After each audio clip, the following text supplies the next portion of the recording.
आज हम पान क्रमांक 3 और पाठ क्रमांक 2 वारिस कौन, इसकी लेखिका है विभा रानी। यह पाठ आज हम देखने वाले हैं। बच्चों, शायद आपको पता ही होगा कि माता और पिता के मृत्यु के बाद उनकी जो जायदाद होती है, जो उनका कारोबार होता है, वो उनके बच्चे ही संभालते हैं।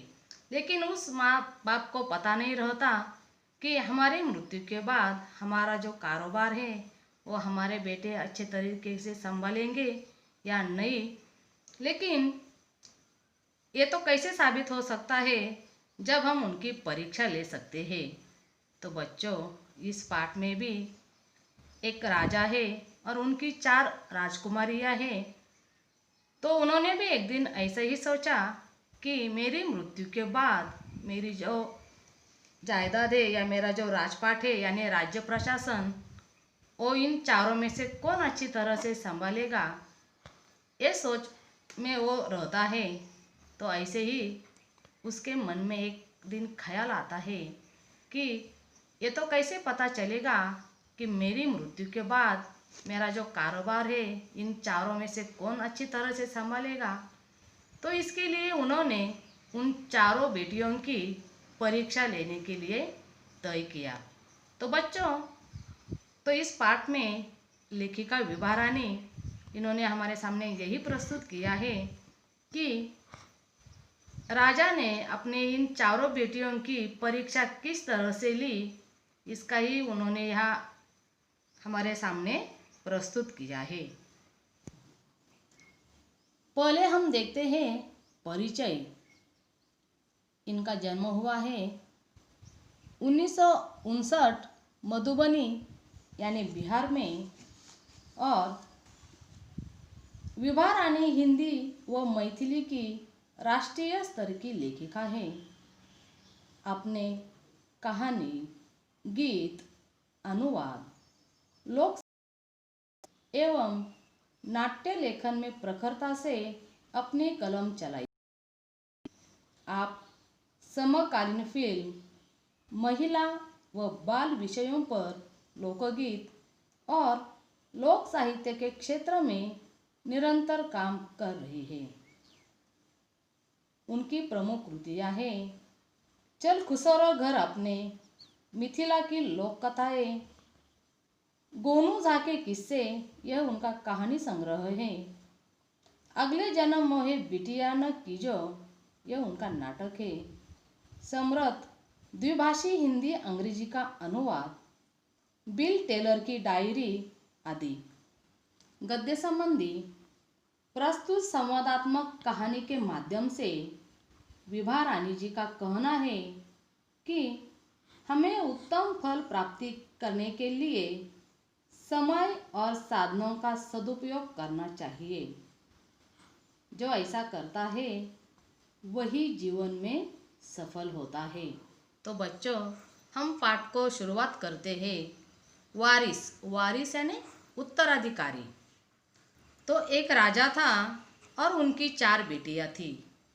ऐसे ही एक दिन राजा ने सोचा कि इन चारों में से सबसे ज़्यादा होशियार कौन होगी जो अपना राज्य प्रशासन मैं उसे सौंपूंगा, राजपाट यानी राज्य प्रशासन।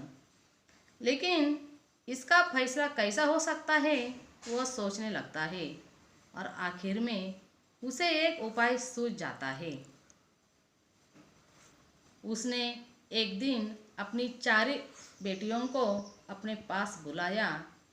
उन सभी को गेहूं के 100-100 दाने उन्होंने दिए और उन चारों को भी कहा कि ये जो दाने मैं आप लोगों को दे रहा हूँ, तुम अपने ही पास इसे रखो, क्योंकि 5 साल के बाद जब मैं इन्हें मांगूंगा तब तुम मुझे वापस कर देना। तो गेहूं के दाने, दाने यानी अनाज। लेकिन चारों बहनें अपने अपने कमरों में लौट गई।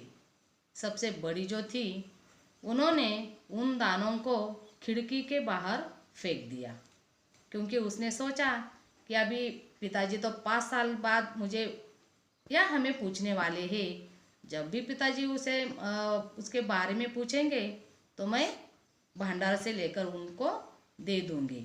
और उसे ऐसा लगता है कि 5 साल के बाद तो पिताजी भूल भी जाएंगे कि इन्होंने हमें गेहूं के 100 दाने दिए थे। भंडार यानी जहाँ अनाज का संचय करके उसे सुरक्षित रखने की जगह।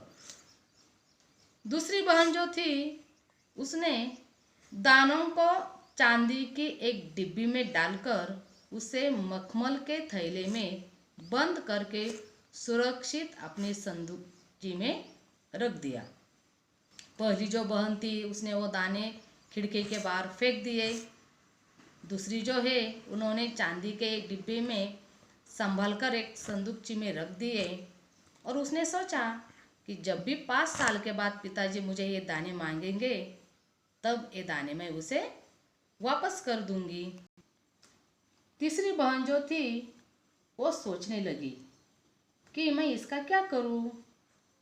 चौथी और सबसे छोटी जो बहन थी तनिक बच्ची थी, तनिक यानी थोड़ा, शरारतें करना उसे बहुत पसंद था। उसे गेहूं के भुने हुए दाने भी बहुत पसंद थे। उसने दानों को भुनवा कर खा डाला और खेल में मग्न हो गई। तो पहले राजकुमारी ने वो खिड़की के बाहर फेंक दिए, दूसरी ने चांदी के डिब्बे में संभाल कर रखे। तीसरी जो बहन थी वो सोच रही थी कि इन दानों का मैं क्या करूं। और सबसे छोटी यानी चौथी जो थी वो बेचारी छोटी थी, उसे शरारतें करना मस्ती करना बहुत पसंद था। और सबसे महत्वपूर्ण गेहूं के भुने हुए जो दाने हैं वो उसे बहुत पसंद थे। जो भी दाने उसने उनको पिताजी ने दिए थे उसे वो भुनवा कर खाती है और खेलने चली जाती है। तीसरे राजकुमारी को इस बात का यकीन था, यकीन यानी विश्वास, कि पिताजी ने उन्हें यूं ही ये दाने नहीं दिए होंगे। और तीसरी जो राजकुमारी थी बुद्धिमान थी, होशियार थी, वो उन दानों के बारे में थोड़ा सोचने लगी कि पिताजी ने जो भी दाने हम चारों को दिए हैं वो ऐसे ही नहीं दिए होंगे, इसके पीछे ज़रूर उसका कोई मकसद होगा, मकसद यानी उद्देश्य। और सबसे पहले उसने भी अपनी दूसरी बहनों की तरह उन्हें सहज कर रख देने की सोची, लेकिन वह ऐसा न कर सकी। 2-3 दिनों तक वह सोचती रही। आज जो भी ये तीसरी राजकुमारी थी उसने उन दानों के बारे में सोच रही थी कि पिताजी ने कोई उद्देश्य से ही हमें ये दाने दिए होंगे।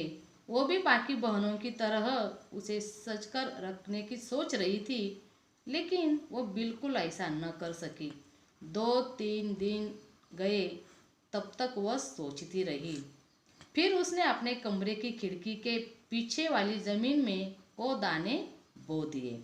और आखिर में 2-3 दिन सोचने के बाद उसने अपने कमरे की जो खिड़की थी उसके पीछे वाली ज़मीन में वो दाने बो दिए। फिर समय पर अंकुर फूटे, पौधे तैयार हुए, दाने निकले। राजकुमारी ने तैयार फसल में से दाने निकाले और फिर से बो दिए। इस तरह 5 वर्षों में उसके बाद ढेर सारा गेहूं तैयार हो गया। और जो तीसरी राजकुमारी थी उसने वो दाने जमीन में बो दिए थे। उन दानों को समय पर अंकुर फूटे। आपको पता होगा बच्चों, जो भी कौन सी भी बीज हम डालते हैं ज़मीन के अंदर बो देते हैं तो कुछ दिन के बाद उसे अंकुर फूटते हैं, उसके बाद उसके पौधे तैयार हो जाते हैं। तो ऐसे ये गेहूं का भी वैसा ही हुआ, समय पर उसे अंकुर फूटे, उनके पौधे तैयार हुए और उन पौधों में से गेहूं के दाने निकले।